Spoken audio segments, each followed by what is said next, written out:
Окуучулук убагым кандай гана суктанарлык кезде өттү. Биринчи мугалим, биринчи мектебим, биринчи көз караш, биринчи сүйүүм окуучулук күндөрдө калды. Балдар, бүгүн биз аналогия жөнүндө түшүнүп алабыз. Жана аналогияда биз окшоштуктарды айтабыз. Түшүндүңөр балдар? Ооба.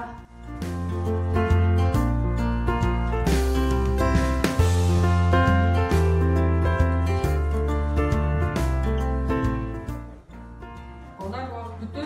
Сіздерді çoğaltабыз.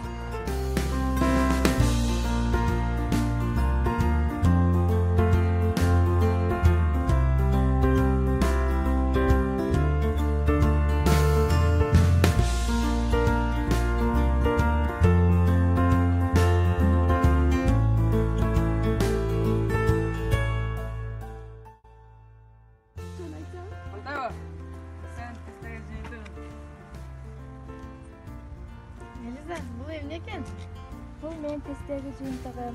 Жогорку окуу жайга бериптирмин. Кабыл алышсыз.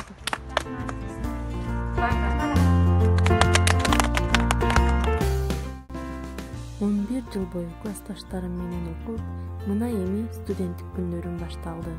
Студент болгон кандай гана сонун, эң бактылуу көзүрмемдер студенттик күндөрдө өтөт.